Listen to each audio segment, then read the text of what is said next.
Roses. Yes. Before we record, I gotta talk to you about something kind of serious. Oh my God. What's wrong? Okay, you know how we do a show that's like about our perspectives and our opinions? Yes. Okay, well, in a show like this, I just don't think there's room for you to keep forcing your perspective and opinions on the listener. I'm sorry. There's one particular listener, they kindly informed us that your progressive left-wing viewpoints have no place in a podcast where you share your personal viewpoints on things. Oh. If you see a depiction of a sex worker in a game that makes you uncomfortable, and you don't ask in any way that they change it, you just share that it's uncomfortable to see, that's fascism, Roses! I liked that game! And look, Roses, I'm guilty of it too. In the show where we talk about culture, I guess unthinkingly, ignorantly made fun of a cultural figure for behaving like a buffoon in a donut shop. And there's just no place to make jokes about cultural figures on a show where we make jokes about culture. It's frankly, you know what it has done? It's stopped our audience from growing, as this listener kindly pointed out. It did? Even though, you might be saying like, we haven't lost any noticeable number of listeners any of the times that we've done any of those things. All right, what do you want to talk about instead? What should we talk about? What do you want from me? I guess anytime we talk about a game, I guess we just have to we just have to do number ratings from now on. Just like objective facts. So like Monkey Island, graphics out of 10. Well, I can't because it's just my opinion. No, the most I can say about Monkey Island is that it has graphics. Okay, perfect. Fun factor. It's a game. Okay, very good. See how much better this is? It was made in the early 90s. I think 1990. Perfect. Yeah. Thank you.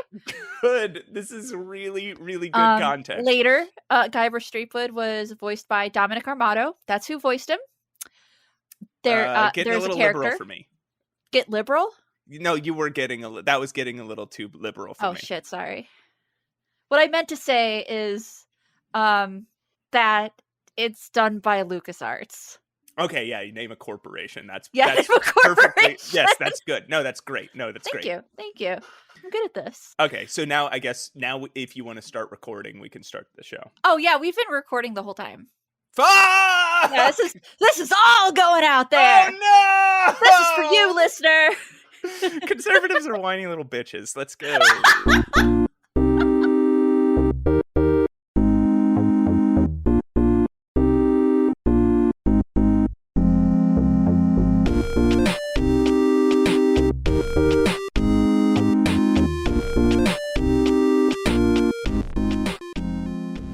Hey everyone, welcome back to Save Your Game. I'm your host, leftist, liberal, staunch feminist. I hate fun, pushing up roses, and this is my co-host, a fascist, fascist, Manoff. liberal. Yeah. I'm a liberal fascist. I demand DEI in every corner. And and what's this show about again? What do we talk about here at Save Your Game? Politics. Matt, please save it for the dinner table. I don't know where it's going with that. Our other podcast, Save Your Country. Yes. Oh gosh. So yeah, go check out our other podcast. We would be so bad at being because we can't take anything seriously. So like, if we would be I'm so bad, salty all the time. We would get in trouble with everybody. Yeah. We'd be too angry at conservatives for them to listen, but then we'd be too we'd make fun of liberal stuff too often for them to listen, and they'd be like, yeah, but we agree with you, but we just can't take anything seriously. It's almost like people are complicated creatures and made of many facets. All people have a variety of opinions. Yeah. Anyway. Like, for example, I don't like pickles. You got really quiet there for a second. It's not because I'm such a big fan of pickles. Like I can take them or leave them, but I know some people are so big of fans of pickles that we definitely just lost at least one listener. I'm sorry to those who enjoy pickling as a hobby. I'm gonna add to it. I fucking hate olives. Oh my god, I hate olives though. There's no point. There's no point. They're not. They don't taste like food. Is the thing. Like you're eating an olive and you're just making yourself desensitized to the fact that it tastes like salty rubber. It does taste like. Here's the thing. Do you like it on things? Or mixed in things, I should say. Very occasionally, if it's a small amount. I don't even like that. I don't know. Absolutely not. I see an olive and I lose my mind. How are you? How are you this week? Good. I've been doing a lot of art that no one likes, but it's fine. I'm fine. Sure that's not true. It's fine. It's fine. This is your soda can art. You've talked about this on the show, right? Yeah. Remember when I was like all excited? I was fresh little roses, all plucky and ready with her pop cans, and then no one liked it. I don't think it can't be true that nobody liked it. I like it. There you go. There's one. There's an audience. There's one person. Have you been playing anything while you've been popping out soda cans? I've been playing while we've been podcasting. Oh no! I've been playing or trying Fields of Mistria because everyone is all up on it, and I wanted to see what the hype was about and if it was a game that maybe I could get into personally. And to be honest, Matt, this happens every time I start like a let's say quote a big game with like a lot of quests, a lot of characters. I always stare and I'm like, I'm so overwhelmed. Why am I doing this? And it doesn't matter that I've beaten Stardew Valley, which is a very overwhelming type of a game with a big learning curve. It doesn't matter. I look at Fields of Mistria, I'm like, oh my god, the map is huge. Who is that character? I need to clear these weeds. These weeds are ruining my life. Yeah. Oh my god, clearing out the farm in Mistria for some reason felt like doing 20 Stardew Valley farms. It took me the whole year. My sword is not it, man. It is not cutting those weeds the way it needs to be cutting those weeds. There's a cool thing that this game does where you know how in Stardew the when you upgrade your hoe or your watering can and you hold it down, it does a bigger like area. Yeah. The axe and the pickaxe do that in this game as you upgrade them. Oh, that's real nice. So it becomes a lot easier to clear out like the sticks that have fallen on the ground. And it's very clear that they're making some of these things that were not very easy in Stardew. One could say annoying even. They're making those things, a little bit easier in this game. Right. So I'm on my first quest. And that's just getting to know people. And that was your first quest in Stardew, was like introducing people. And it can take a while in Stardew because if you're not friends with people, you cannot go into their rooms. They got their own schedules going on. It took me forever to say hello to Sebastian in Stardew. That guy was elusive. All right. Yeah. Yeah. So like in this game, he is through the whole game. If you're trying to romance Sebastian, it is a torture. Or if he gives you a quest, there are some days that Sebastian doesn't leave his room.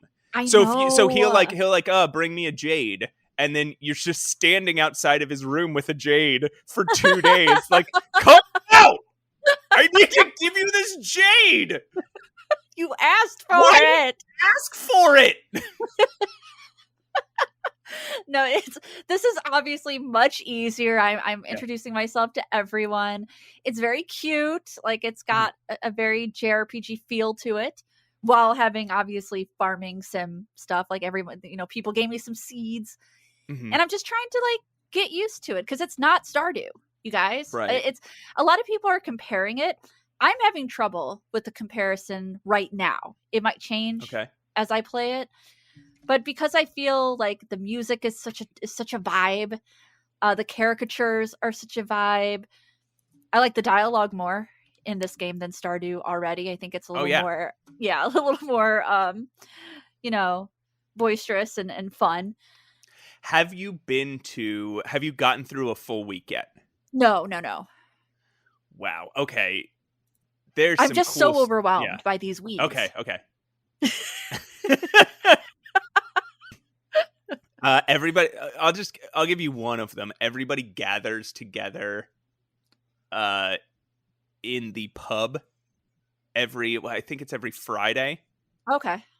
to play Dungeons and Dragons. Oh, fun. That's fun. It rules. Yeah, So now there's there is romancing in this game, right? yes. Okay. It has not been, so it's still in, and actually this slowed me down, to be honest. It is still in early access, so some of this stuff is not fully implemented. So I think Okay. you can't get above 4 stars with anybody right now, or 4 Okay. hearts with anybody right now. So you can't get to the love thing. So actually I've Okay. slowed on it because knowing that I can't get to like the love scenes or whatever, for Yeah, it's some reason tough. has made me stop romancing people, even though like I know it's coming and I know there's plenty of other, like there will be like a 2-heart scene and a 3-heart Yeah. scene and a 4-heart scene, and they'll all be great. But for some reason, just knowing that I can't get to the finish line with these people, which does not mean what it sounds like it means. All right, who's your person? Who's your Mistria person? Okay, why don't you take a guess? So you know my Stardew person, right? Yes, Penny. Penny all the way. Penny 1000. Yeah, Penny 1000. Penny 1000 times billion times. Okay. So who do you think? Is it Celine?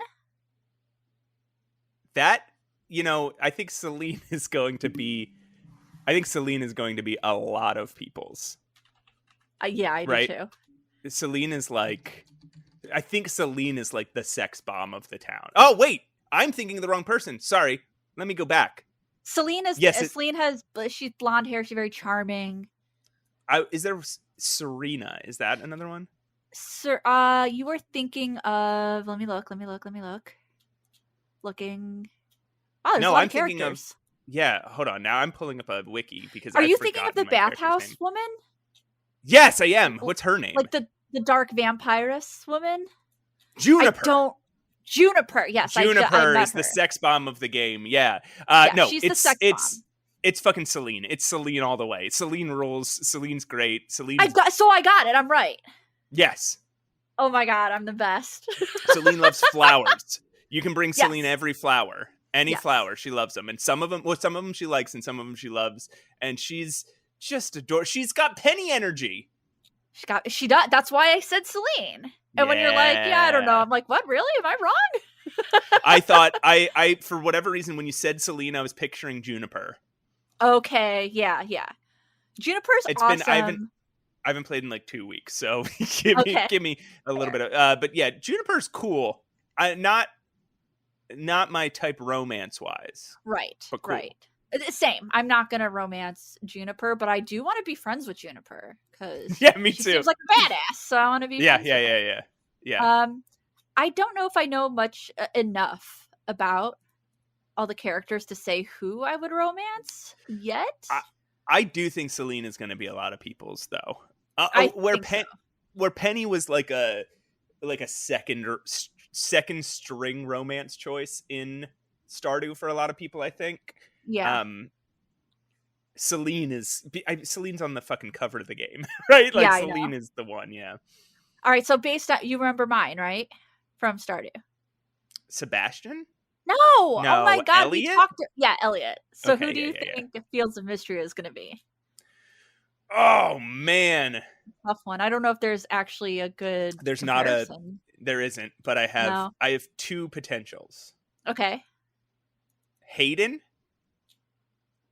I would agree. Yep, I'd agree with that. Okay. Is there was somebody else in mind? Yeah, there's like two. Baylor. No, Whoa! but maybe. Reese. No. It's March, okay? It's the asshole character. Okay. Okay. I'm just a little curious, okay? I think what makes the most sense is Baylor for me. Yeah, I think so too. Well, I thought Hayden was my first guess for several reasons, but then I was like, then I thought Baylor. Yeah, March is the Shane of the game. Yes, he's the Shane. He's just grumpy. He's grumpy. He's a cloud. For he's seemingly a no reason. But there's something there. He's drunk. No, I don't think he is. He's drunk. No, there's something there. There's something Okay. underneath, and I can fix him. I can fix it. I'm also really into Henrietta. That's a chicken. All right, Gonzo, hold it together. Henrietta's cute. Look at her. Yeah, she's great. She's just a cutie. You can bring her gifts and stuff. She's great. Yeah, she's not romanceable, but I bet you have heart events with her. Yeah, that'd be hilarious. Aw. Mm-hmm. And there's like a dog. Dozy. Aww. Dozy. Yeah, that's cute. I think in the end, Baylor's probably gonna be, because like it took me a while to get to Elliot. It took me a couple, like, dude, I romanced Harvey first. Big mistake. Our conversations were like, don't forget to take your vitamins. I'm like, the fuck is this? This is not romantic, Harvey. I like Leah too, and I've married Leah before, but then I'm like, I miss Penny. Did you know that Leah's an artist? Oh, Jesus. So you're gonna keep up with Fields of Mistria, huh? Yeah, I'm gonna play after we wrap. You're gonna play while we're recording. Be honest. So I finished Life is Strange. Oh, how lovely! And what do you think? Okay, so I still liked it. I still felt the same way. There were some parts of it that were very affecting, and the 5th chapter, or is it the 4th chapter? There's 5 chapters total. Yeah, that sounds right. Okay, then the 4th chapter, wherever there's one chapter that all that like action happens. Yeah, there is. Yeah, and that chapter was fucking so good. It was good. I was edge of my seat. Did not want to turn it off. Like just wanted. I was just glued to it. And then it's followed by the final chapter, which is really like metaphysical and dreamy, and I didn't like that at all. I felt that was sort of like a cop out, kind of like the writers sort of lost the logic of what was going on. Okay. So and maybe we're afraid you didn't pick up on the themes, so they did like a big giant playable 2-hour dream sequence where everything was abstract and they were just yelling the themes of the game in your face, and it's like I already understood this stuff. Like I already got what the game was about. I didn't like I got that the game was about how you have to live with the consequences of your choices, and I got that it was about responsibility and chaos theory, and I got that it was about what is your responsibility to individuals versus your responsibility to a community. Like I understood all of these things, and I loved all those themes. I didn't need them delivered to me in such a direct, almost like patronizing way. It's like when you're watching a sitcom and at the end they like somebody's like, we've all learned a thing or two today, which is like Community does that, and it is the worst part of Community. It's like you could just trust the people consuming your art to have gotten, Yeah, to have figured out the themes. You don't need the characters to spell them out for you, but sure. and I mean, a lot of the characters did the same thing, right? Like at some point, Victoria is like, Max, I think I'm always mean to you just because I'm jealous and because I always thought you were cool and I always wished I could care less about the people. And it's like, I got that. I got that. I didn't need Victoria to tell me that. I got it. It was more effective before she just said it. Because now, because it doesn't make sense. Once a character can say something like that, then why would they do it? If you are aware of these things about yourself, why keep doing them? The thing that makes fiction compelling is that the characters don't always know what the viewers know. You know that a character is driven by jealousy, but the character doesn't, so they can't fix it. Or if they learn how to fix it, it's through symbolic ways, just like we do in real life, right? Like I'm never saying to people like, hey, the reason I was so mean to you was the reason I'm always so mean to you is because I feel insecure about how you've succeeded in the parts of life I haven't, and then continue to be mean to the person, right? Like that doesn't happen. And it's very rare in life that you actually get solid answers about your own behavior or other people's behaviors. So I hate when it happens in games. Anyway. So what is your what's your final, like, what do my number score? What's the fun factor? What's your what do I number think? score? What is my numbers for the graphics? What do I think about the gameplay loop? No, my final sort of thoughts about the game are that I have complicated ones. I think it is I think it is good. I think I want to play the other Life is Strange games, but they're a little exhausting. And there's parts of them I wish were a lot better, and I think could be better.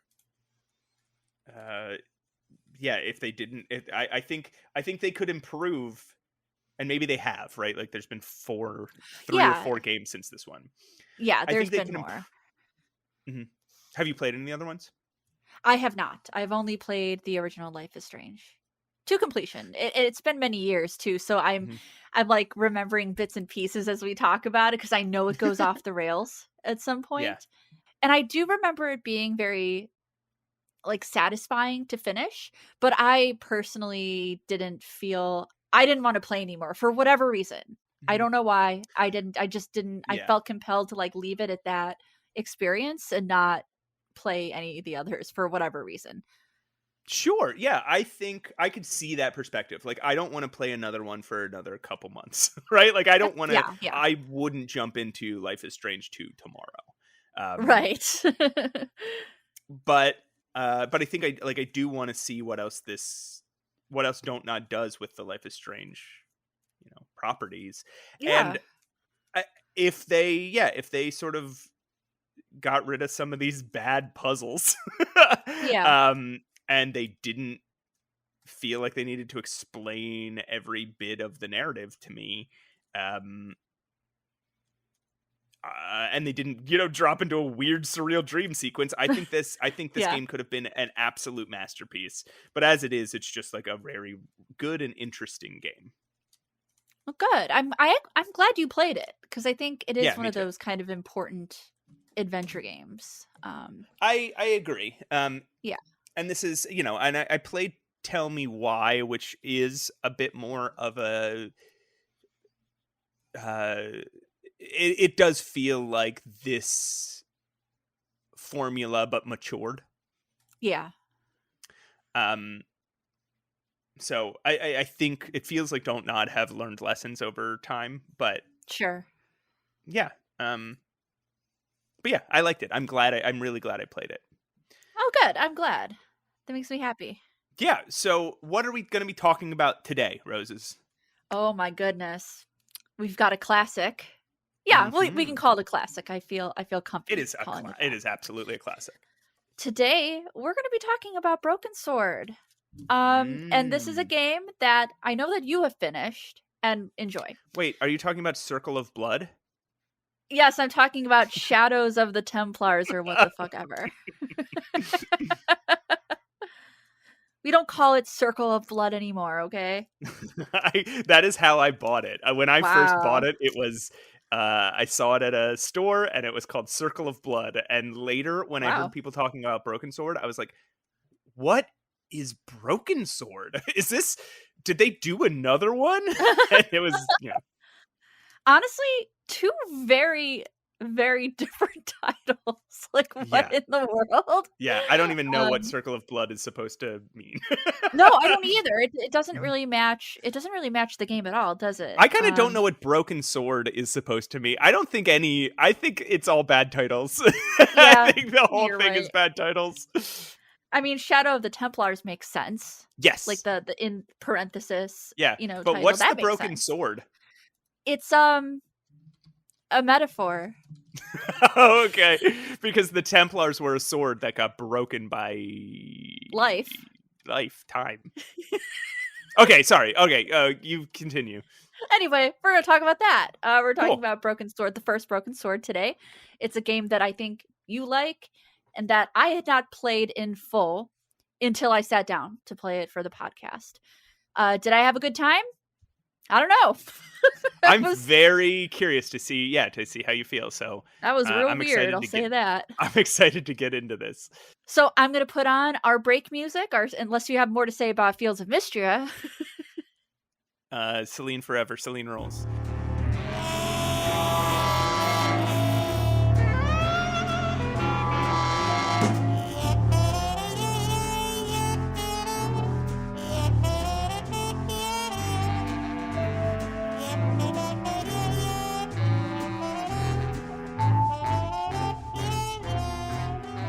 Hey everybody, welcome back to Save Your Game. I'm Matt Ockham. This is Pushing Up Roses. Hey. We're gonna talk about Broken Sword, I think. Would you like to do that with me today? I guess. That's why we're here. Okay. So I mean, for anybody who doesn't know, I think this game is interesting. I think like the inspiration for this game is interesting to talk about. And I know we don't always talk about like the histories here, but Yeah. I think it's cool. Like so I think it's was it the third game by Revolution Software? They were like the if there's LucasArts and Uh-huh. there's Sierra, and those were Yeah. the big classic adventure game companies, this sort of like runner up, this sort of like other guy Okay. running the race, right, was Revolution, and they made Lure of the Temptress in 1992, and then Oh Beneath a yeah. Steel Sky in 1994, I have and then which I have a review of on my channel, Beneath the Steel Skies. Go check that out. and then they did Broken Sword in 1996. It was based off of so here's what's interesting about it. Not long after this game came out. So this game came out in 1996, and then the Da Vinci Code came out in 2003. And the Da Vinci Code has a surprisingly similar plot Okay. to Broken Sword. And there's been a lot of like question about like, oh, did Dan Brown play Broken Sword? And some people say yes, some people say no. But what Can you everybody even knows imagine? That would crack me up. but what everyone knows for sure is that both of them, both Charles Cecil, who wrote this game, and Dan Brown, who wrote Da Vinci Code, were both super, super influenced by a book called The Holy Blood and the Holy Grail, which Ah, is about this whole the Templars continued to exist to protect the blood of Christ conspiracy theory, right. right? And so this game, released as Broken Sword Shadow of the Templars in the UK, and then when it came to the US, it was released. It was called Circle of Blood for some reason Weird. that no one's entirely sure of. I don't think. No, I don't understand that name Mhm, at all. mhm. I would expect that to be some kind of a horror game. Yeah, Yeah. it's clearly influenced by like. It's clearly more influenced by the LucasArts games than the uh, Sierra games, but it's trying to get away from like the comedy of that and try to lean more into like what if Indiana Jones was just a dude? Yeah. Yeah. right? Like, what if Yep. just a random dude fell into an Indiana Jones adventure? I And also think, and we'll yeah, we'll get into it. I think this is just Gabriel Knight. But okay, there's more I have more reasons for okay, that. I'll draw like a lot of parallels, and maybe you'll hmm agree, maybe you will not agree. But yeah, obviously I can see why it looks and feels like LucasArts. hmm But for me, at every turn, I felt like I was playing Gabriel Knight. yeah. It's kind of the graphics are kind of like cartoony, but in a very serious or realistic way. Like, they are colorful, they are bright, they're strong lines, they're strong, It's very like comic book to me. It's very okay, comic yeah. book illustration to me. Yeah, I can see that totally. And I Yeah. think at least in the remakes, I think Dave Gibbons, who drew Watchmen, had something to do with it. Yeah, in Okay. I just pulled up the Wikipedia just now to double check. Yeah, in the remastered, in the game that you played, the director's cut. Yeah, I Um played that. Yeah. Dave Gibbons, who drew Watchmen and who also did the artwork for uh Beneath a Steel Sky, Mhm. he uh did the character portraits Okay. Okay. and some other, I think, various artwork. It's not lightly that I say this, but I feel like I didn't like the director's cut. I would have preferred to play it not that. I would have preferred to play the quote original. I think that's going to come up a lot in this Yeah. discussion. So now I want to hear your thoughts. So now I think I've given all the background that needs to be given. Okay, well, yeah. I did play the director's cut, not realizing, because it has been many years since I hmm played this game. Fun story, I played this game maybe like 12 years ago on stream, hmm and when you're streaming and playing a game, that can be very stressful, so I never finished it because I felt it was actually too hard. I don't know if that was because I was streaming, I was trying to think of what I should do with the next puzzle, and then you're trying to deal with people giving you suggestions. It's just stressful, and I thought I got pretty far, but as it turns out, I don't think I did. I don't think I got as far as I remember, Yeah. because this game runs about, I don't know, 5 to 7 hours, depending on if you're using a heavy walkthrough. Obviously, can take longer if you're getting stuck, Yeah. like in the old days. So I played the director's cut, and when I first started it, I was confused because it has Right. you play as the secondary character named Nico or Nicole. And I remember texting you and being like, I don't remember any, and I have a good memory. I don't remember any of this. I am confused. Did I play the wrong game? And I didn't realize that there was an added scene Yeah. for the director's cut, where Multiple added scenes. you start as a secondary character. You're actually playing as George Stobart, who kind of just gets thrown in to an adventure. He witnesses a crime. He witnesses an explosion at a cafe that he's just hmm having coffee or tea at in Paris, and he's there to witness it. Yeah. And because he's witnessed this, he is now he is now thrown into Yeah. all of these things, these conspiracies and side stories and dangerous situations, and he just kind of takes it. He's just like, yeah, I'm George Stobart. He just made an instant decision, like, oh, I'm gonna solve this. Yeah. And I think some of that was inspired by we also, as George, we meet Nico as hmm well. She's a journalist, and so she was at the scene taking photos, and we kind of decide to work together to unveil what really happened Yeah. in this explosion and in this bombing. And so it's, yes, to me, as I was playing and unraveling the story, which I found very confusing, and I think hmm we kind of discussed this too over text, is that it is a more thriller type of narrative. So, and when you have a thriller narrative, sometimes those can be confusing, man. Like you Yeah. have all these characters, Yeah. And you get lost in, you're like, oh, that was such a cool scene, and you kind of understand the stakes, but then you're like, wait, but why were those the stakes? Why? Right. I knew who the bad guy and the good guy in that scene were. Yeah. But now I don't Same. understand who is on what team, like why there are multiple teams. So I Right. I Right. think I can unravel a lot of it in this podcast, but yeah, I absolutely agree with you. Yeah, it just it was very Yeah, I don't know. Usually, I see thrillers are my jam. Thriller is like my main genre. It's Hmm. my maybe my favorite genre, even because it's kind of like a combo of like mystery and horror. So I love thrillers to death. But sometimes you kind of like, wait, how is this character related to this character? And like, are they working together? Who's this? Like, who is this character? I don't even know. Yeah. I don't even know what I'm looking for at this There's point, and so I many got there. characters in this game too. Yeah. Like there's and the there's a lot of gray. Like the bad Mhm. guys are the bad guys and the good guys switch places a couple times, and then Right. and then it turns out that the bad guys and the good guys are both bad guys. Yeah. And Nico and George are the only good guys. Yeah, and it's kind of like it's kind of like your very basic, almost Indiana Jones esque type of a storyline. Mhm. You're almost and also Gabriel Knight too. You're kind of uncovering like a secret society, Yeah. like a cult, as it were, and they're trying to work for this greater power. Mhm. And we don't really know why, and people are dying, and people know too much, and it all Yeah. takes place. Well, most of it takes place in Paris. You do travel.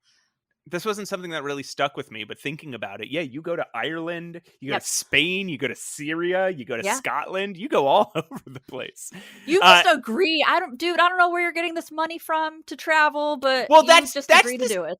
big fucking thing about this game, right? Is George is just like we don't know anything about him in this first game, and now in the director's cut, I think they add a single line that tells us he's a lawyer. Um, but in the original game, there is no uh context for who he is. We have Yeah. nothing besides he's a guy vacationing in Paris and a cafe blew up next to him and now he's hunting down an ancient conspiracy of Right. of murderers Right. with a journalist who we also have no context as to why she cares so much about it, like why she We would care kind of enough do to risk her more life. in the director's cut. I know, We and I find out, feel like, yeah. yeah, I feel like that's why they added that an extra scene in the director's cut where you learn more about Nico. Mhm. But as far as George goes, I know nothing about this character. He I just didn't I didn't know this goes fast. This yeah, escalates quickly. I didn't know he was a lawyer until the third game. Now they Oh might have Lord. referenced it in the second game, but I didn't know he was a lawyer until game number 3. Like I as a Yeah. human being. Yeah. So it's uh it's a very strange, maybe even game number 4 now that I'm thinking about it, because you in game Oh number 4 I no. think you in one of the two 3D games you go to his law office and you meet his law partner. Yeah. Like you start in the US. And I can't remember which of the two games or which, yeah, whether it's 3 or 4, but until that moment I had no idea he was even a lawyer. But I guess that's how he gets the money. And Okay. I guess and when you eventually see his job, he's a struggling lawyer, but maybe he used to not be. I I don't don't know. know. It just it does escalate very quickly without knowing really much about the characters. And in that way I'll give the game some credit because sometimes I like it to move a little quickly. Like I don't necessarily want to sit through a ton of exposition all the time. Sometimes I want the game and the journey to speak for us and give us the exposition, kind Yeah. of like reading a book. But in this case, it was pretty abrupt. And I Yeah. should say one of the main plots, the reason we even get into this is because we hear that the murderer or murderers, somebody is disguising themselves in costumes. Or called, like, I think they're even called like the costume murderer or something. And so Yeah, I really don't we're trying, remember. that's our lead, right? Somebody in a costume, um like in the first scene it was like a mime, in the second scene it was like an evil clown. So we want to figure out who that is, what their motives are, and as we do that, we just unravel more about this kind of secret society and how Yeah. everybody is intertwined together. The the thing that's funny to me is that so we see him dressed as a clown, we see him Yeah. dressed as a mime, uh we hear of him dressed as a pixie, which just I think they just mean leprechaun. Um Yeah, I think they mean fae, like a fae folk. right. Yeah, Yeah. cuz it's in Ireland, they call him a pixie, but there's like a Yes. thumbnail of him and he's basically wearing just like a green hat. Yeah. um Yeah. So they reference him having been dressed as a snowman and a penguin though, and I really would have loved to see that. That's so funny. I love that. Um, but yeah, so so the game begins with Nico. How did you feel about the Nico sequences? Oh man, I didn't like it, and I wanted to because man, I am Mhm. all about a very cool, Yeah. female character. Um, they don't even have to be written like super strongly. I'm kind of in the I kind of subscribe to Sigourney Weaver's opinion on that. Okay. She did an interview where somebody like she said that people were asking her, how do you feel about playing strong women? She said, I just play women and women are strong. I'm just playing Okay. women. So for Right. me, like I love your Laura Bows and your Nikos, your kind of opposite of Lara Croft, Okay. Yeah. your Angela Lansbury's even, right? So I really like Nico a lot, but I didn't like her sequences. I felt like they dragged. And I guess I felt a Yeah. little confused. And maybe that's my fault because I did start this game without the director's cut. So almost immediately, I have no idea what's going on. I thought I played as George Stobart. Well, okay. So in the Nico sequences, there's slide puzzles, which is already Oh God, you a just problem. reminded me of that. Oh my God. Oh, I hated those. No, I Um, hated those. they don't do much. They don't do much to really enrich her character or add to the story. Right. And I'm gonna say especially because they don't really edit her scenes with George. So Mm-hmm. when she's with George, she still seems pretty disaffected Sure. and almost bored. She still has that same sort until later in the game where she gets really excited, but she still Yeah. seems to be like, oh, this is just one of the stories I'm working on, is what the vibe you Right. get from her. When now that they've added that beginning, it's like, what? Oh, you just found out your fucking dead dad was involved in this conspiracy and maybe killed by that conspiracy. Like, and then when George calls you up right after you discover that, you're just like, bonjour, Collard. Like, it's like, dude, Bonjour.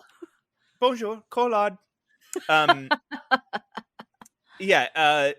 So I mean, yeah, okay. So like, just to give a really basic of uh where we're at in the story. So yeah, George is outside of a cafe. The cafe gets bombed. He goes in. Oh, yeah, he starts chasing the killer who is dressed as a clown, and he starts to uncover this killer is stole a manuscript Mm-hmm. from the guy that he killed, and Nico was supposed to meet that guy for a story about this Right. costume killer. Or does she know it's about the costume killer, or did she think these are separate stories at that point? I don't know if she connected it at Yeah. first. Um, As far as I can see from that from the sequence when she meets Stobart. you end up getting the manuscript, and that was one of my favorite puzzles. Okay. Because you have to, well, so all right, a lot of it is just you keep going up to the same woman and telling her you need her to do something for you, and then she does it for you. Like, that's Yeah. most of the puzzles in the hotel where you're trying to get whatever. Uh-huh. And that woman is great, Lady Piermont. Oh, Lady Piermont, that character cracked me up. I was like, uh and I know that you said that, oh gosh, what was his name? Charles Cecil. Cecil. Charles Cecil, Charles sorry. Cecil, yeah. I'm just making up people. I know. Yeah, Dave Blairobs. He said that he wanted to kind of depart from humor, but I found this to be a humorous game Same. and kind of cartoony almost, which is interesting because if you look at the box art, you'd be like, oh, that's a serious mystery game right Yeah. there. And maybe that's why they wanted to call it Circle of Blood. But there's a lot of scenes in this game where it's and the graphics too contribute to that. But I also think it's kind of silly and kind of goofy, Yeah, like, again, 2 puzzles in a row are solved by just telling a woman like to telling do like an things. obnoxious aristocratic woman that you need that you like that a guy won't help you, and she's just Yeah. like, let me take care of it. And Don't then worry, she just George. Let she me just do goes it. and yells at the guy until he does the thing you wanted. I think I even sent you a text that just said Lady Lady Piermont. Ha ha Piermont, ha yeah. ha. But I okay, actually, I genuinely, that was actually one of the parts of the game that I genuinely enjoyed. There's a string of puzzles in a hotel, and kind of like a little snooping section where you're like trying to gather clues, you're sneaking into rooms. I actually very much liked those string of puzzles. so I'll have to tell you, there's something in that string that was only in the director's cut. Oh, And really? that is when you're playing with the pants. There's a Is it scene where you're just really? playing with a pair of Oh. pants. You're like turning them over and you're pulling a thread and it unveils a secret pocket and stuff. I think in the original game, if I'm remembering correctly, it's been a little while, but in the original game, I think you just click on the pants and he searches the pants. Okay, I didn't know that. Yeah, I don't think that like the pants is in its own like interface. That's why it looked a little weird. Yeah, it looked different than everything else, yeah. It actually, I felt like it didn't actually fit in. I was kind of wondering why I was even doing it. But I was like, yeah, whatever, you know. Wow. So the puzzle that I really loved there is that there's two guys, and these guys I think are what make the game so much more confusing.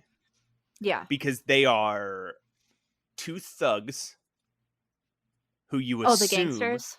yes, who Yeah. you assume are on the side of the killer. Right.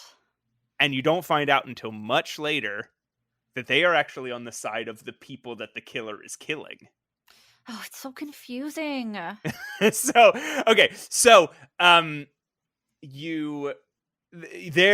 so there's two guys, two like rough dudes standing out front. They're named Flap and Guido, and they will every time you leave the hotel, they will pat you down, and if you have something, they're going to take it, because clearly they're looking for something that is in the hotel before it comes out.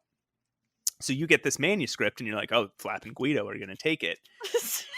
So His names. I know. So what do you do?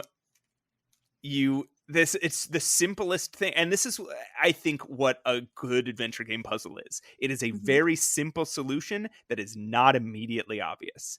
Right. It is, you go up to, like, at one point you broke into a hotel room by going into a different hotel room and then skirting along the window ledge, whatever. Yeah. You go back up to the window ledge and you chuck the manuscript down into the alley.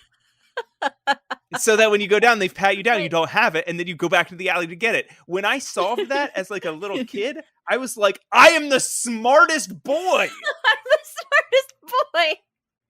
And as we know, I would grow up to still be then be the smartest boy, but like, yeah, and a good that jumper. was the moment. Wow. Yeah. Yeah, if it had been me, I would have just jumped off the ledge with the manuscript and landed. I landed perfectly on the balls of my feet and then slowly lowered down to my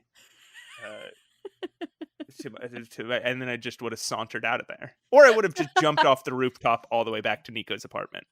You know what's great about that puzzle is I got it right away because of my experience in other adventure games where I can't leave a place without like tossing it out like a window. I'm like, got this. I know how to toss things out of a window.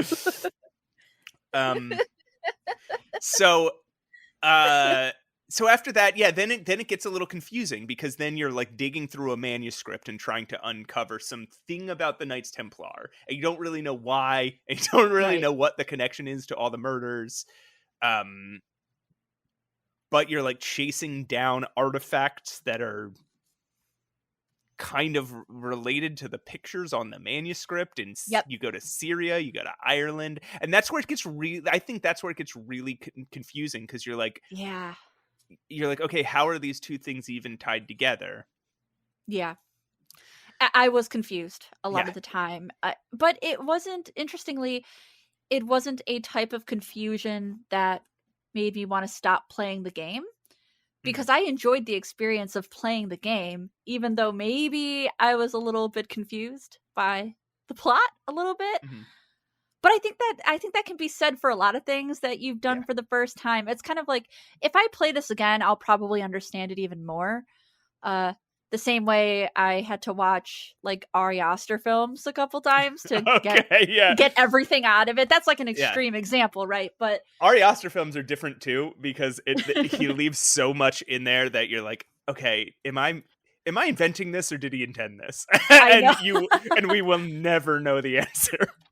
Yeah. So like if I played this game again, I think I would understand more. But I understood the plot because I can Yeah. connect it with other thriller plots and cult-like plots. So I didn't need to connect everything to have it still be a good time and to still know, oh, this is a bad Yeah. situation. I do have a question though that maybe Mhm. you can answer. I Is it have about always been told. being in Ireland?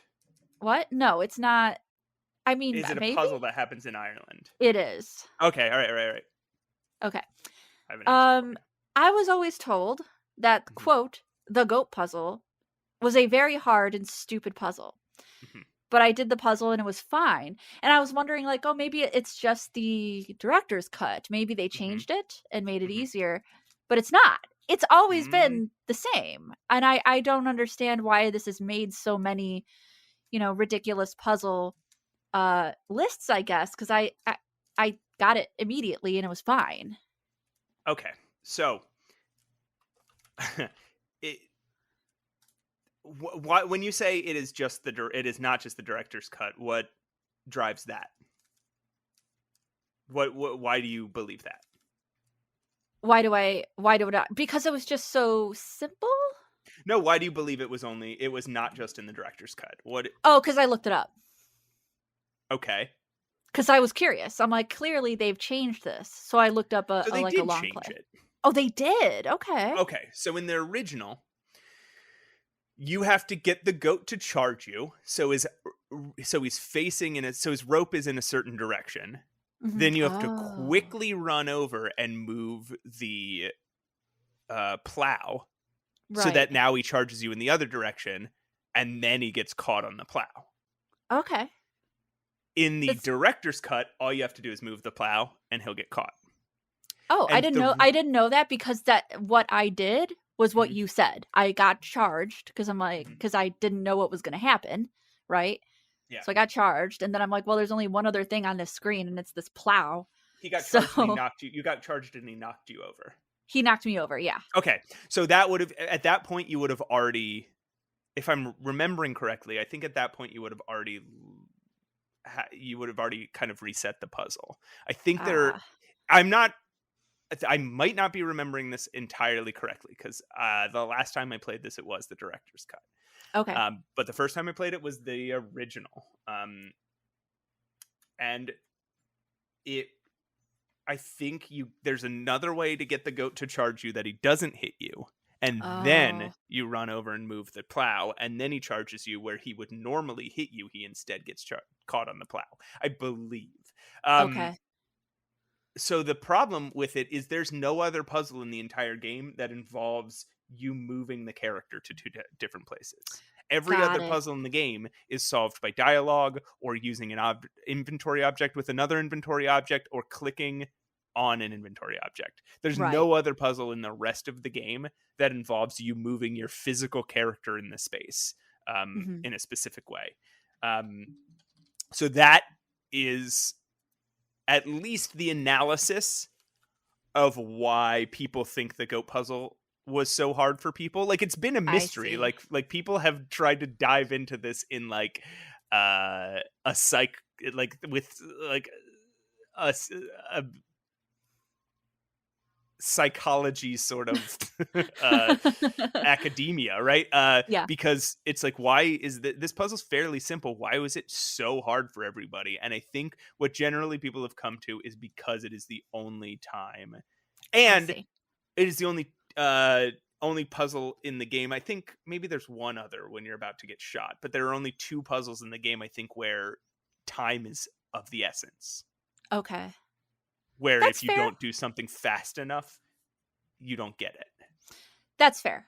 That's fair. And like maybe I just got kind of lucky even. Mhm. Because that I don't know, there's just nothing else to do on the screen. You know what I mean? So like Right.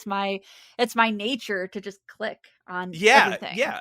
So imagine if you'd clicked uh on The the plow plow first. and Okay. George picked it up and then put it down and nothing happened.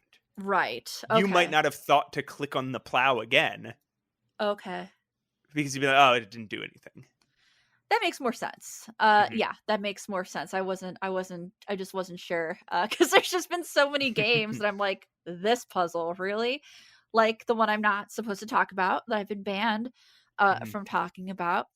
That I won't say what it is, but I think we all know what the worst puzzle in the world is.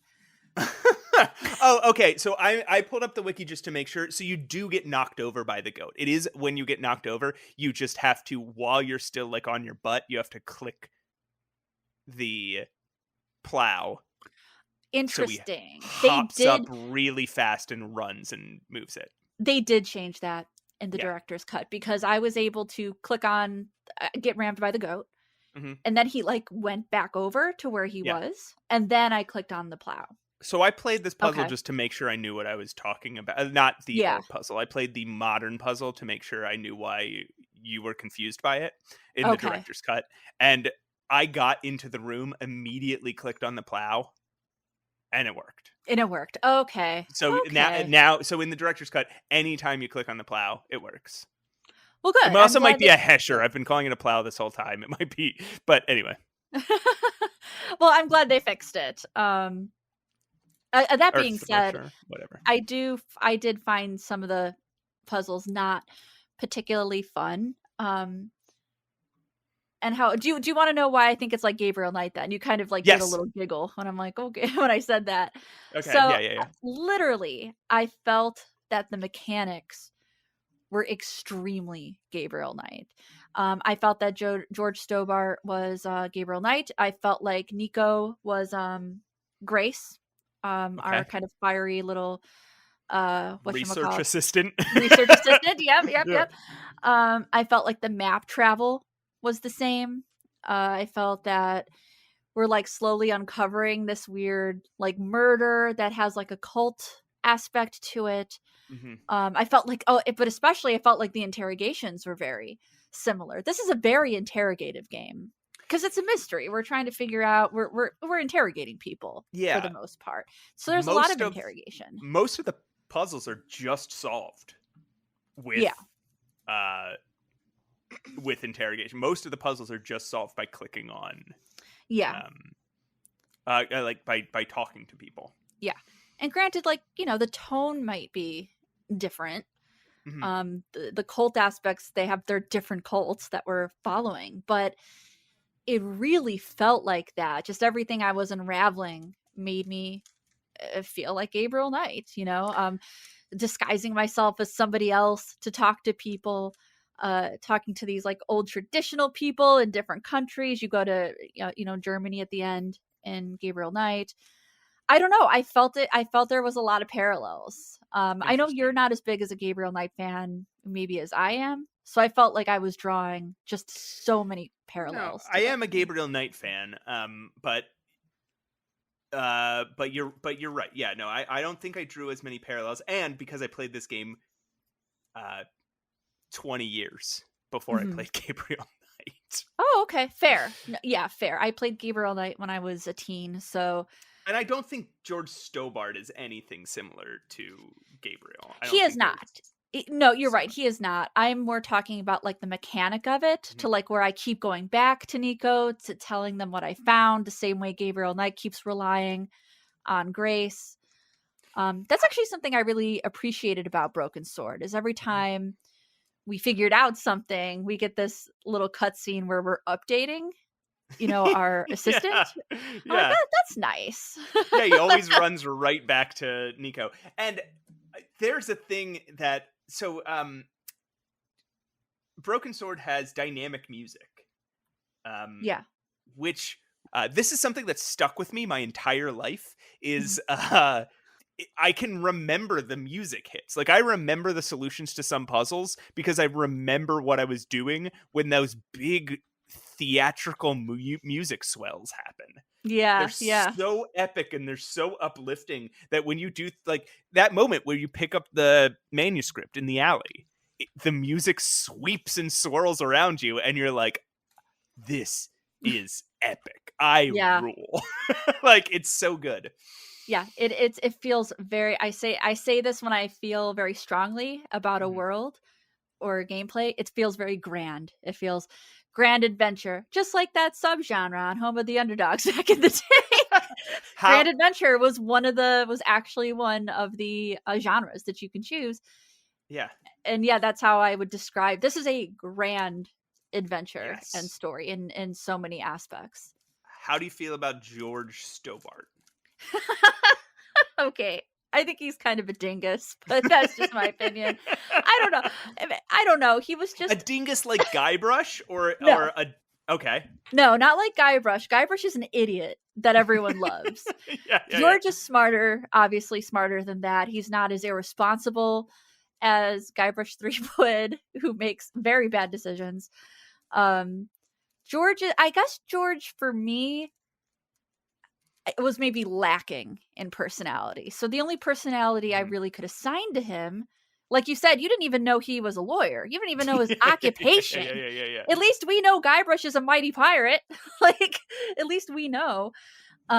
So I guess the only thing I could assign to him was that he was kind of a dingus and kind of super into Nico. You know, he has this Mhm. romantic interest in Nico. And in the beginning of the game, they kind of imply that just a slight implication that he's a little bit of a flirt, a little bit of a ladies' man.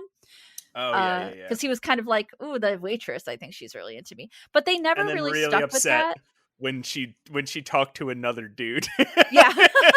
He like bites his Yeah. his like toothpick. He's like, ah.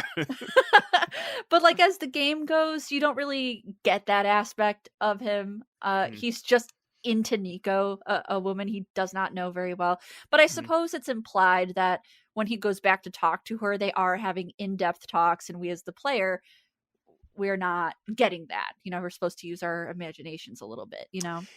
Yeah, nothing's really revealed about who he is. Right. I think it's an interesting choice, to be honest. I don't Mhm. know if it is. I don't know if that is a choice that they thought, hey, why don't we leave this guy uh, very ambiguous, or Right. if it's just they didn't think to put more. Like who Mhm. knows? They were more focused on plot than character. Um, like I again, I don't know that it was a full creative choice, but Right. I don't mind it. I like George. I think his voice actor gives him a lot of character. Um, I think I I had a think hard he, time with it because it reminded me of Max from Sanitarium, who talks a little like this. but It's so bad. but the guy who does George's voice, it's not. It's I can't. He doesn't act poorly. He's not like a No, bad no. actor. No, not at Um, all. Not at his all. line deliveries are great, but he's got a really unique voice. And I guess you're saying it sounded a little like Max to you, so maybe it wasn't as unique to you. But Right. to me, it's sort of like a Dominic Armato thing, where Sure. the it's a very simple, like almost regular, like sounding voice, but Mhm. one that you could not imitate if you tried. Yeah. No, I I- agree. I agree. it's got something really interesting and special about it, Yeah. and that is, I think, what made me feel close to George. Yeah. And I kind of have my whole life, right? Like I've always identified with George, even though I knew nothing about him. Also, we're both Yeah. blonde. I don't know. Maybe that matters. Oh, I see. I see. Just You're blonde just boys. relating to George.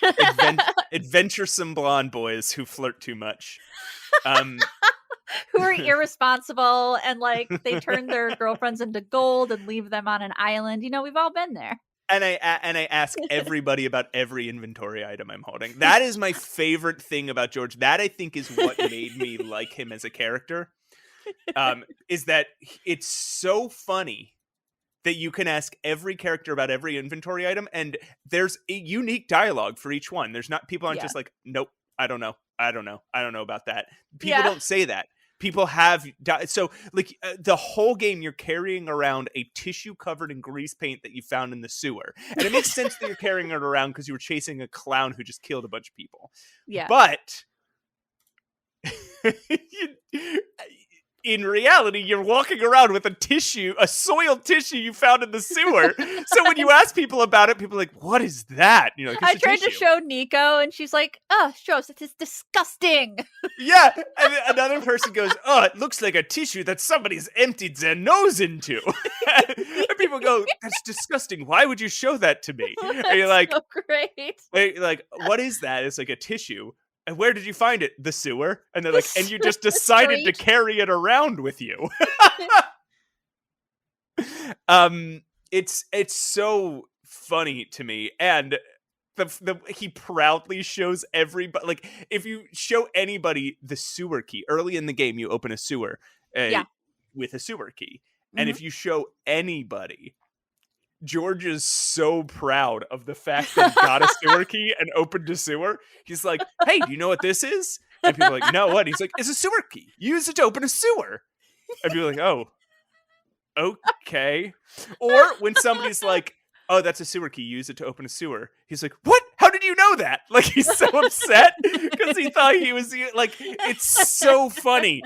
I love that aspect of the game, and that to me is the funniest part. You can steal stuff from people, then show it to them, and they're like, I think that's the key that I just told you couldn't have. And he's like, oh, like, it's so good. I didn't even think to do that because I didn't want to get in trouble.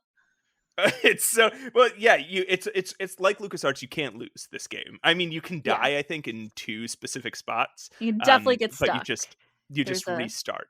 Yeah, which is nice because that gives you, a chance to goof around. And like, kind of like Laura Bow, you can talk to people and you can show them, you can ask about inventory items. Yes.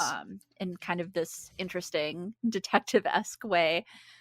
I did like doing that, and I did like that the descriptions were so okay. Sometimes I'm kind of not enthusiastic about showing people my inventory because it can get a little long-winded. Talking to you, Discworld, what are you even doing?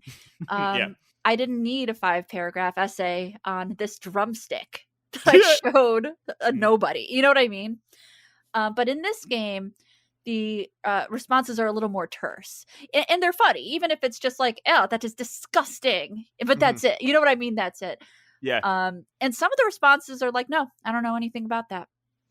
It's a nice balance of like comical responses and honest, honest answers of, I don't know. I don't know what that is. Yeah.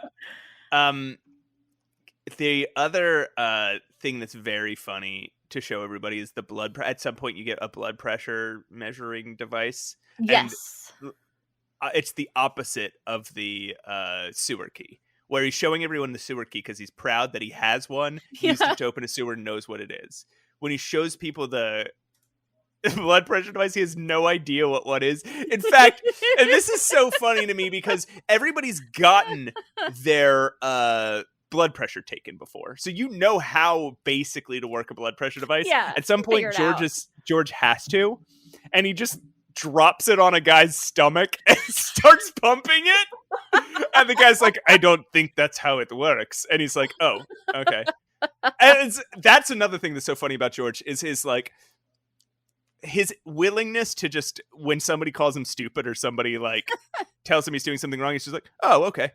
It's so good. And like, so he shows everybody this blood pressure device because he assumes that they also, either they will know what it is and they'll tell him, or they also don't know what it is, and neither does he. And so those are some of my favorite these are the things that make me love this game. Yeah, no, it is a very likable game. I'll give it that. I didn't always like the story or the puzzles. But that, I think, could be said about any grand adventure game. There's going to be misses in it. There's no perfect game. There's no perfect piece of art. There's no perfect game. But did I enjoy it? Yeah. And I did see the charm of it. I saw the charm of the characters. I kind of went into the podcast being like, I don't know, I might be a little more cruel towards this game and a little more, give it a more critical look. But actually, I liked it. I think when you're looking back on it, it's yeah. kind of, when I'm like actually thinking about it and talking about each like element like compartmentalized, I think you have like good memories. Now, do I like it as much as other games I've played? No, not it does not compare to that. I would say I'm not a big fan of the Revolution games. But this one is certainly at the top of the Revolution games. Yeah. So before we get out of this segment and then go rank every adventure game ever, I want to do two things. First, I want to ask you about Voodoo. What is your understanding of what the plot is now that you've gotten through it? Okay, so is this meant to make me look stupid? No. Like I want us to try and break. I want us to try and break it down because there's so many characters. So the two things I want to do is I want to ask you about the plot, and then there's two very distinct factions in the game, and I want to ask you about various characters and see what faction you think they're associated with. Okay, go for it. Ask me questions. Okay. Well, first I just want to ask you, what do you think, like the very top level, what is the plot of this game? What is the conspiracy that George is unraveling? I think he is trying to uncover this cult called the Knights of the Templar. The game was called the Shadows of the Templar. I think he's trying to uncover this secret society called the Knights of the Templar that used to be a good cult, but have slowly gotten a little power crazy. And I think this cult is trying to, much like many cults, they're trying to like get powers of like demonic force so they can be all powerful. That's to me like the main thing. Right. So like these new Templars are not good. They're not good guys. And what are all those? Yeah. What are all these murders then? Okay, that's an amazing question. I'm wondering if the murders, this is how I interpret it, at least. It could be so totally wrong. I think the murders are, I think there is a cult member or an assassin who is murdering cult members who are going rogue. That was what I got from it. Like people who like strayed from the Templars are being murdered. So I don't think the people who are being murdered are good guys either. I think the people who have been murdered are in their own little conspiracy. Okay. So I think you are very close. Yay! The murders are actually being done by a rival sect to the Templars. So you are so what you start doing is in the beginning of the game, George is unraveling a conspiracy around who is murdering the Templars. Right. And as he's unraveling this conspiracy, he's starting to discover that the Templars are actually a bigger conspiracy. He didn't even know, obviously, that the Templars existed still, but he finds that the Templars, for some reason, are seeking something that he doesn't really know what it is. Right. Right. And so you're kind of trying to stay ahead of the assassin to keep the Templars from getting murdered, while also trying to find what the Templars are looking for. So I get the feeling that I thought the Templars who were being murdered had gone rogue and started their own thing. No. So so the Hashashin is the order of assassins that is opposing the Templars, and they are trying to stop the Templars from, and this is where it gets a little confusing. I think they are trying to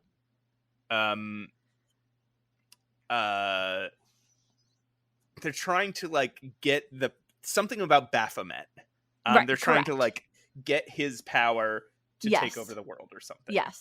And the Hashashin are trying to stop them.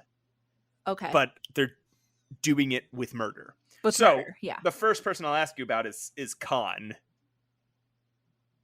Okay. What side is he on, the Hashashin or the Templars? Opposing. Yeah, he's the Hashashin, obviously. Okay, He's the cool. one who's been killing everybody. He's the one who's Yes. been dressing up. He's the murderer, right? Yeah, yeah, Mhm. yeah. Yes. So then there's some weird ones, right? Like, okay, how about Plantard, the first guy who gets murdered? That I think is a Templar, Knights of Yes, Templar. Yes, exactly. Yes. I'm so smart. How about Fitzgerald? Who Sean the fuck is Fitzgerald. Fitzgerald. He is the Irish guy who is working. Right. Yeah. Well, I won't tell you who he's working for. I'll explain. So Right. Okay, oh my god, this is a good question. Because that guy did kind of confuse me. Yes. That's, I think, where the plot starts to get really confusing, is when you're in Ireland. Yes. Okay, so I'm gonna say he was opposed. So he was working for the Templars, but unwittingly. So Oh, I see. Professor Pegram gave Marquette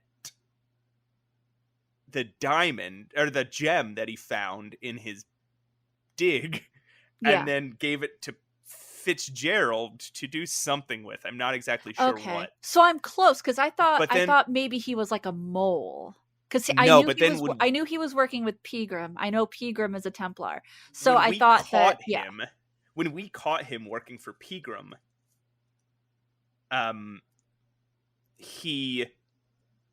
which he was denying, Right. he ran away and got killed by the Hashashin. Right. Got, like, hit by a car and then Yep. thrown in the car, and we never see him again, right?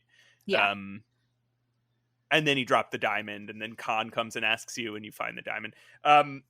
So you know that Pegram is. How about the Nobel Prize winner? What's his name? I can't remember. Rosso? Is it Rosso? No. Yeah. The Nobel Prize winner, the guy who's reading the newspaper in the hotel. Right. Oh, that guy. Shit. I do not remember what side he was on. He was at the end. He was see. Here's the thing. He was at the end in the Templar, but like somebody turned heel or something, and I don't know if it was him or not. He was a Templar. Okay, that's what I thought. But now this whole conversation is making me think. Yeah. Like, no, he was at the end. He was there. It's confusing. Yeah, like, Yeah, it's okay, confusing. yeah, what side? And this one, I'm not entirely sure of. I think I know, but I'm not. I'm not entirely sure. The cop, the lead investigator. Now that is a good question. Mhm. That's maybe the most confusing. I was gonna say the Hashashin. I think the cop is a Templar, Oh, okay. or he's working with the Templars. Yeah, I know he's not a good person. I know that he, Yes. obviously there's always, in these kind of thrillers, there's always like some kind of corrupt cop character. So I knew he was not good. I knew he was bad. Yeah, he was bad. Yeah. Okay, and then here's my. Oh, that's Rosso. That's the Inspector Rosso. Yeah. And he does turn. He's the one who turns. Right. Okay. Right. Because Yeah. he saves George from oh God, what's that guy's name? The main dude. He saves George from Eklund. This is confusing. I know, this is where it gets confusing, because Eklund is the one who killed Marquette. Yeah. So he was the one who dressed as a The doctor to mime. kill Marquette. Oh, right. Yes. Yeah, I remember. Yeah. So why did one Templar kill another Templar? Unless Marquette was maybe I've gotten that confused. But yeah, Rossel was a Templar, and he's the one who turned at the last minute. So here is the final one. I'll ask my final thing. Flap and Guido. I knew it was coming, and I still don't fucking know. coming. I think maybe the Hashashin, though. So this is another thing that gets so confusing. So Flap and Guido are working for the Templars. What? Who at How- that what? time who at that time you don't know are the bad guys. At that time, Right. Khan is the bad guy. So you assume Flap and Guido are on the same side as Khan, who's the bad guy. And then it Right. flips. Flap and Guido are actually working for the Templars.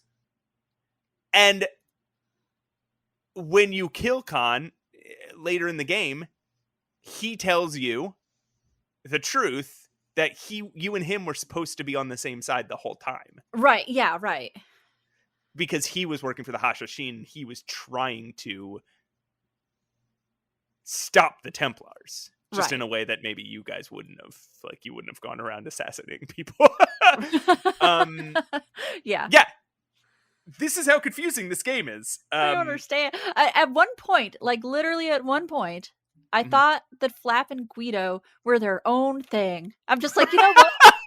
They're just working together. I don't know what their deal is. Yeah. Well, so that's Broken Sword. Do you have anything else to say on it before we... I tried to do a how much do my pants weigh for this one, but really, oh, good Lord.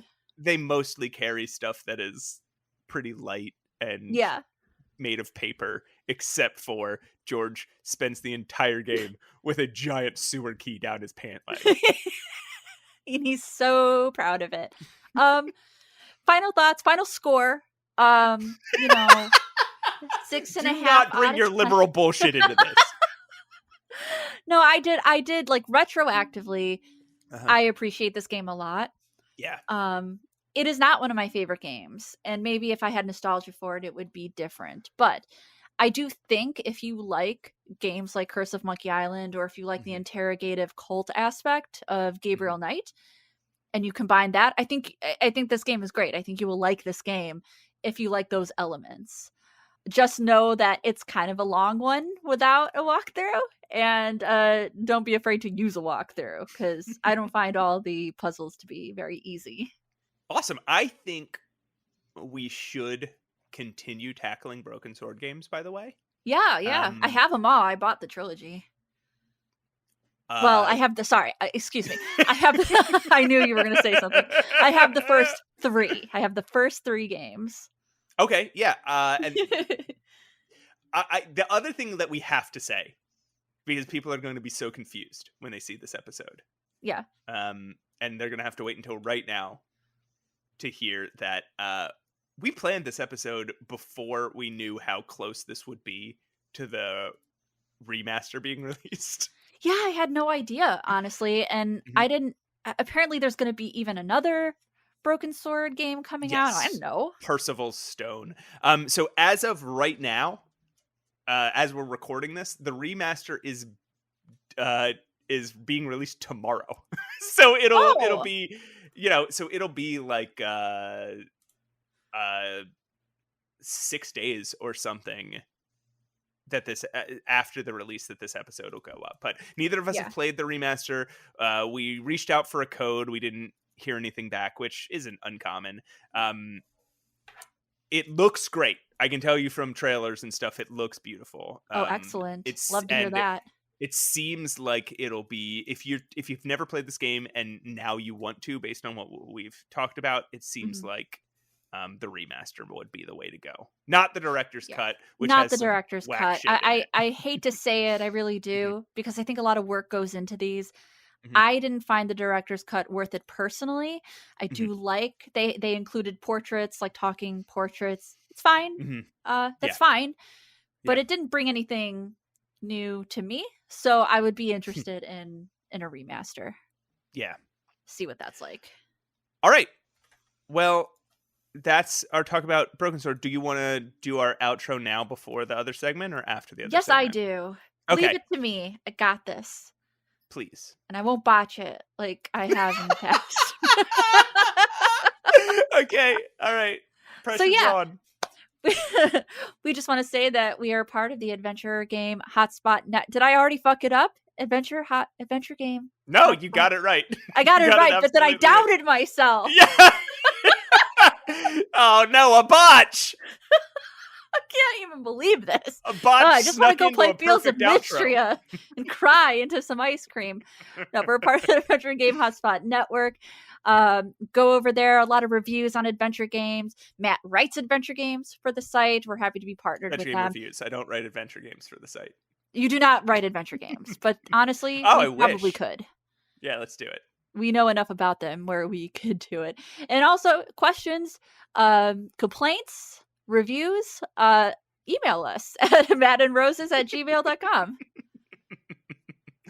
That sounds great. Want me to And yell at you because you have a shitty opinion on on my podcast? That's fine. I get it. yeah, hey, look, we make fun of all sorts of stuff here. If that didn't completely drive you away, guy who left the review that we totally disagree with, if that didn't completely drive you away and you're still listening, we don't like hate you or anything. Like it's not against you. We just disagree with your shit and we make fun of things we don't like and we don't disagree with. Like don't take it personally. But you probably adventure gamers. We're a salty people. but you've probably stopped, and so we're comedians, and so like that's what we're. So if you've probably stopped listening by now, but leave reviews. Yeah, leave a review. Send us an email. Obviously, every now and then we do suggestions. We look at adventure games that you have suggested. Every now and then we play them, and they become part of the content. So feel free to do that. So I'm going to put on Swanky Maxes, and we're going to come back and rate every adventure game ever made. Yes!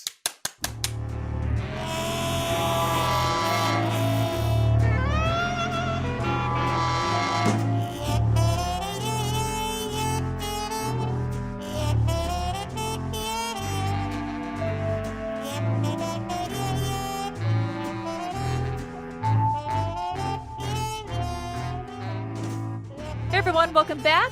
I'm Pushing Up Roses. This is my co-host, Matt Aucamp, and I hope you're ready because we are going to rank every adventure game ever made. Hell yes, we have 26 on the list now. We're about to add at least 5 more. Okay, Roses, are you ready? All right, hit me. I am so ready. So, our first game, number 1,499. Okay, solid. In our solid number. On our list of around 3,000 is Cube Escape. I'm sorry, what? Cube Escape. The Lake. Is this going to be a missed clone? No. This is a great game, actually. Oh, hey. It is one of the Rusty Lake games. Hey, this looks great. Yes, it is really good. So, if you guys have never played them, the Rusty Lake games... Okay, the company Rusty Lake made a bunch of games called Cube Escape. And they were like these little escape rooms that... It was called a Cube Escape because the room was 4 walls. It was like it was a cube. And I think their third one maybe was called I'll look it up as we're talking, but I think the third one was called Cube Escape the Lake, and I believe the whole thing just kind of like takes place by a lake in like a little lake house. And I mean, right away, it's very intriguing to me, like immediately. Yeah, these games are really good, and eventually, out of that same lore, came the Rusty Lake games, which I think got like a lot more popular than the Cube Escape games were. But you can get the entire Cube Escape series. Oh, Cube Escape the Lake was number 2. Okay. Looks like. So it was early on, and it was, if I remember correctly, it was one of the first ones to have like to start building the greater world and the story. Yeah. And shortly after the Cube Escape games came Rusty Lake Hotel, which again got a lot more popular than the Cube Escape games were. But you can currently, I believe, get all the Cube Escape games for free on your phone. That's awesome. And they're very inexpensive anyway. Yes, you can get the entire collection, which is what I did on Steam. Yeah. For, I think it's $5. Gets you the first 9 games. This is gonna go kind of high on the list for me. I think it should. Yeah. In terms of quality, intrigue. I've played it and beat it, and I love it. I think this Okay. goes higher than Scratches. Yeah. And I think if we were to do the Cube Escape franchise entirely, I might even put it above Papers, Please. But I think just because we're just doing the lake, I think it goes below. In my opinion, yes. I think it does go below. Okay, so it is our new. If you don't have any arguments, it is our new number 4, Cube Escape the Lake. Nice. Feel good about that. That's a good one. All right. Here's one, and well, this is a very recent one. So we'll have to see if sometimes with the recent ones we find out they weren't actually released. Sure. Yeah. It happens. Yeah, it happens. Okay, so this is number 3,115 by the developer Italic. It's called Midnight Girl. I like the name. And it looks really you're like a burglar in France in the 1960s. This looks awesome. Breaking into houses. This looks really good. This looks so cool. I'm sorry, the art style. This art style is great. These puzzles. I'm looking at a video real quick, and just to get. I'm not gonna look at much of it because it looks so good. I'm definitely gonna fucking play this game. This rules. Add to cart. I'm gonna go broke. Wow. Okay. Yeah. Midnight Girl. This looks great. This looks great. I love this. It doesn't have many reviews, so I don't know if many people know that it's out there. Mm-hmm. But yeah, I really, it looks like everything I want. Okay. Wow. All right. Yeah. What do we? Well, it's definitely going above mediocre, but since we're kind of judging this based on what we're seeing, it is very positively reviewed, which is a great sign. Mm-hmm. I think adventure gamers definitely are very honest with their reviews. Yeah. I would like to put it though. I think it should go below Scratches. I think it should go below those games. But above mediocre. I think so too. I think it should go. Yeah. I think it should go above like Murder, She Wrote. Maybe even above Byzantine: The Betrayal. I would put it above Byzantine. Yes, absolutely. I would. I think it belongs among Wavetale, maybe even above Amos Green's Final Repose. Oh yeah, put it above Amos Green. I want to put it below Wavetale because I think both Wavetale and Midnight Girl are really intriguing to me. Both of them are good games I want to play. So I'm going to actually put it below Wavetale because Wavetale looks like a bit more of an achievement. What do you think? Yes, I think that's very fair. Okay. Yeah. All right, next game. Next game is number 253 on the list. And remember, you can always skip one. Sorry, I didn't set that up before. I don't think you're going to want to skip this one, but and if you skip one, we don't delete it. We leave it on the list and we can tackle it later. Okay. So this is number 253, an early game. It's from 1993. It is by the studio Trilobite. Oh no. It is called The Seventh Guest. No! No! I hate that game! It's not good. It's not a good game. Notoriously, I hate that game. But here's the thing, right? Now I'm just making excuses right away. It's an innovative game with a very experimental, interesting soundtrack by George Stanger. It inspired a lot of people. It did. To make adventure games. Very influential, but it's kind of like Mike Nesmith said, who is a former member of the Monkees, if you don't know. Just because you're the first to do something doesn't mean you're the best. People may not remember you. And now I think The Seventh Guest is remembered for being kind of bad. Yes. You know? But it is one of those early examples of this other way of making adventure games, which is individual puzzles. Right. That are loosely strung together by a narrative, but the puzzles are completely divorced from the narrative. Which I don't hate games like that. I know they're not the greatest. Like I prefer the puzzles to be looped into the narrative. But I like to every now and then play a game like this, and I wouldn't have them Yeah. without the seventh guest. Yeah, and there is a charm to it. Like, I don't want to play this game, you guys. I don't Yeah, want to play this game, but yeah. is it extremely charming? Yeah. Is it like one of the first CD-ROM games? Yeah.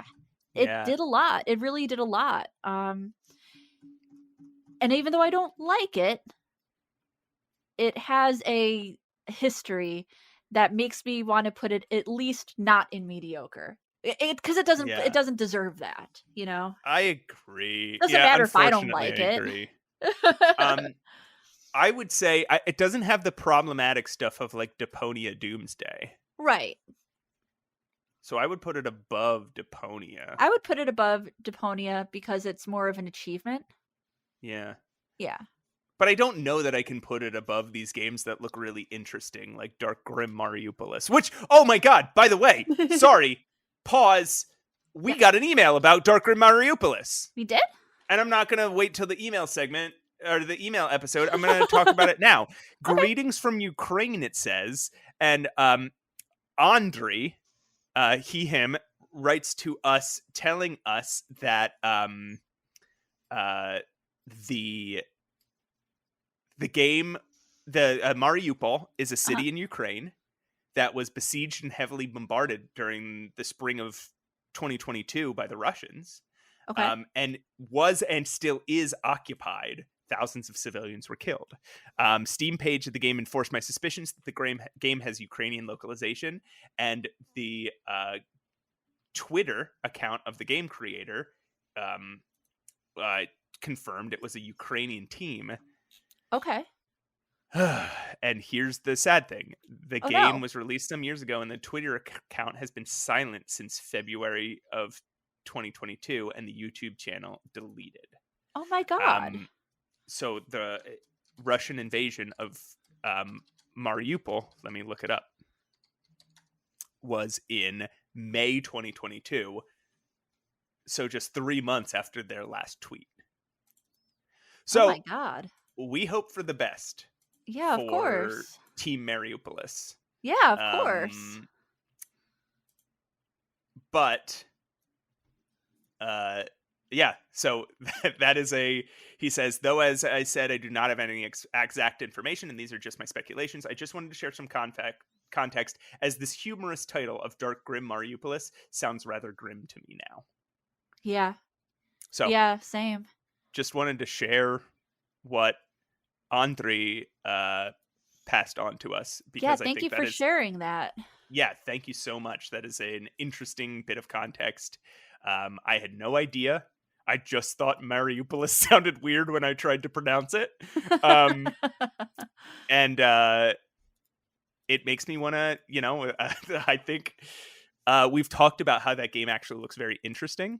Yes, it does. I very much would like to play it. So along with Midnight Girl, I think I am adding Dark Grim Mariupolis to my Steam cart right now. Perfect. So anyway, just wanted to share that. Now let's get back to talking about the seventh guest. I think bullshit like seventh guest. I think it goes above Deponia Doomsday, but below A Whisper in the Twilight. But I would listen to arguments of it going higher. Let me look up A Whisper in the Twilight one more time. You don't have to. All you have to know is it's our number 17th game of all time. Okay, but this is going to come down to a matter of like preference. I would put it above Whisper in the Twilight. Okay.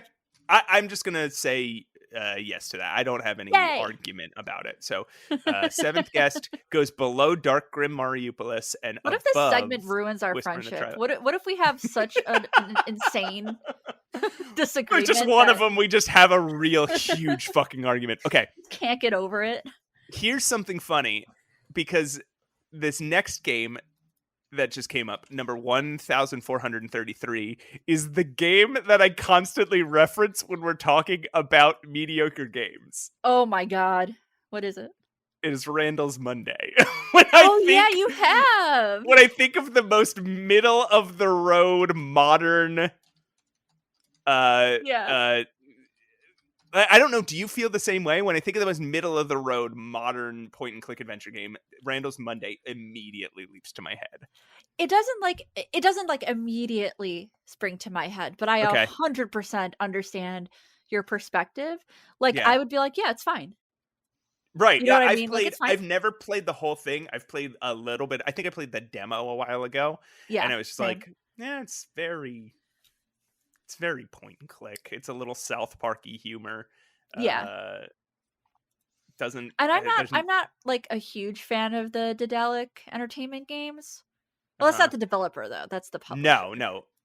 Yeah, yes, it is not the developer, But it but it does does have a remind me of little that. bit of a Daedalic Yeah. sort of deal Like to a it. vibe. So, Yeah. so I you know what? I think just to be silly, I think we put it below the game that I'm always comparing it to, Okay. which is Krabat and the Secret of the Sorbian King. I say we put it below. Yeah, do it.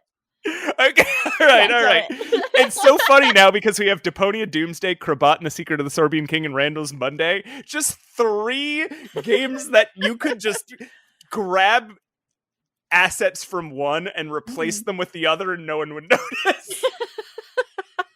You just take a background from Randall's Monday, throw it into Deponia, and people would be like, "Oh yeah." Or you could take a character from Krabat and throw him in Deponia Doomsday or in Randall's Monday, and people would be like, "Oh, there's yeah." Okay. I can't wait for like this hybrid game of like Krabat on Monday or something. Like, be fantastic. Okay, what's our last entry? So, this is number 895 from 2007. Oh, I already hate it. I already hate it. It is called Last Half of Darkness Beyond the Spirit's Eye. Okay. Last Half of Darkness. Okay, this is actually the best. You know this? Yes, I do. I know it no well. way. I know my listeners do too. Shout out to old school fans who were there when me and Lazy Game Reviews played all of the Last Half of Darkness. No way! Oh They're all on God. YouTube. They're all on YouTube. That is the most generic sounding 2007 ass game title I've ever heard. Last Half of Darkness Beyond the Spirit's Eye. And you're like, oh yeah, I played that. So it's it's actually a franchise. Okay. I need you to look up the original Last Half of Darkness because Lazy Game Reviews and we played through the original Last Halves. They're very old school, kind of crappy looking adventure games. Go ahead, just look up Last Half of Darkness. Last Half of Oh my God. Okay. All right. Yes, So yes. okay, the first Last Half of Darkness is like MS Paint. Yes. Like very old, almost looks like what's that game? Shadowgate. Shadowgate? Yeah, almost looks a little bit like that. Yeah. Or like the Manhunter games from Sierra. Yep. Oh, a lot like the Manhunter games from Sierra. It's Maybe got a little deja thing. vu, a little kind of yeah. So we played through all the original Last Halves.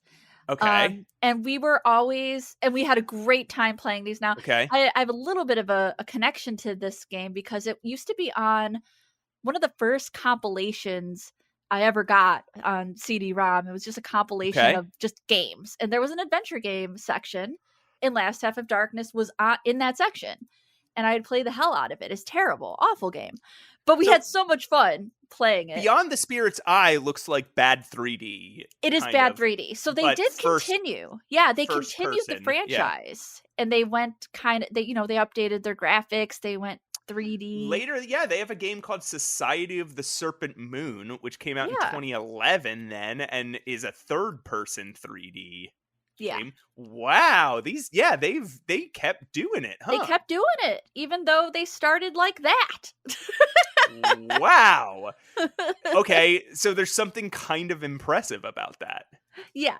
So I've only played very little of this game because it was very Okay. difficult to run. As I said, I Yeah. hated it immediately when you said 2007. Those games are Yeah. harder to run.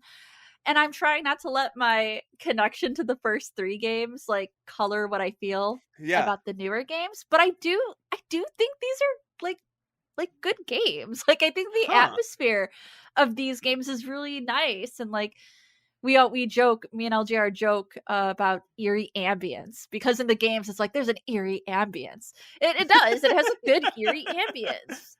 And so I'm prone Wow. to put it above mediocre for that reason. Yeah. It is giving me sort of similar vibes to the okay, granted this came out in 2007, Yeah. but it looks dated for 2007.